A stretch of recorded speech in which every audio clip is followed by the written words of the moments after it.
De Eduardo Medina Mora se requiere, con franqueza, más de un libro, porque su perfil es el perfil de muchos funcionarios públicos que arrancaron con la presunta transición por la alternancia encabezada por Vicente Fox. Eduardo Medina Mora venía de una empresa privada, DESC. Había sido próximo desde sus padres al movimiento familiar cristiano y este sesgo religioso le acercó a Santiago Krill, quien sería el secretario de Gobernación de Vicente Fox.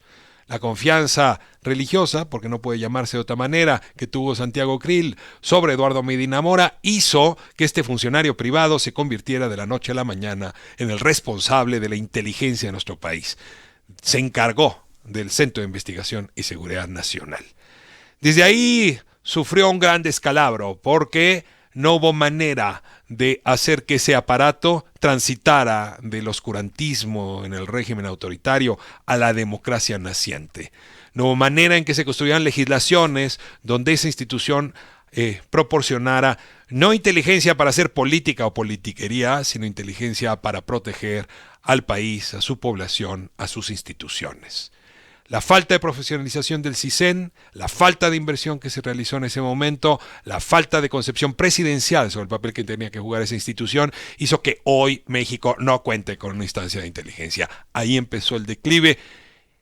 Tiempo en que Eduardo Medina Mora, hay que decirlo también, hacía algunos otros trabajos, sobre todo de aproximación con algunas empresas de medios, para las cuales no dejó de trabajar nunca, con las cuales tuvo alianzas estrechísimas. Mucho tendrá que agradecer a Alejandro Quintero y concretamente Televisa los favores prestados por este funcionario público, el cual siguió beneficiándose de la escalera en la administración pública cuando se le nombró secretario de Seguridad Pública en el tramo final del gobierno del presidente Fox, y luego un tránsito importante para hacerse cargo, quizá un poco a regañadientes, de la Procuraduría General de la República cuando entró Felipe Calderón. Eduardo Medina Mora se convirtió en Procurador General de la República porque al frente de la Secretaría de Seguridad fue quien tuvo que enfrentar o quien enfrentó el movimiento de la APO, se acuerda, en Oaxaca. Es un hombre que ha tenido mucha suerte, porque en efecto ha sido la coyuntura política la que siempre le dio aire a su globo aerostático. Pero en la PGR no se encontró bien porque se enfrentó con el funcionario consentido de Felipe Calderón. Se enfrentó con Genaro García Luna. Dos funcionarios que se odiaron de principio a fin, que tenían dos concepciones distintas de cómo había que resolver el problema de la inseguridad.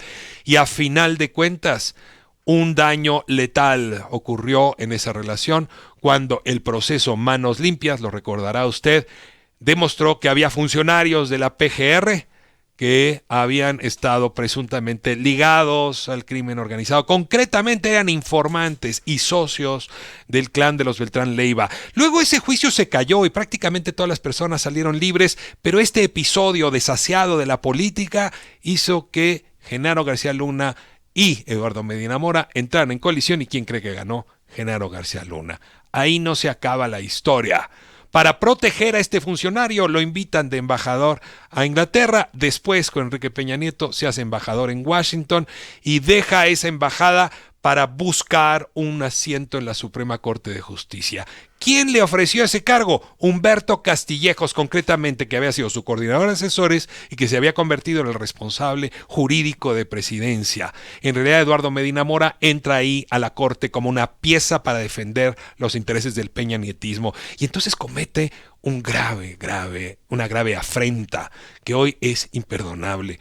Dejó a su esposa, que estaba enferma, claramente que necesitaba atención, como funcionaria en la Embajada de Estados Unidos, para que con sus impuestos y los míos le pagáramos un seguro médico y pudiera seguir viviendo en Washington.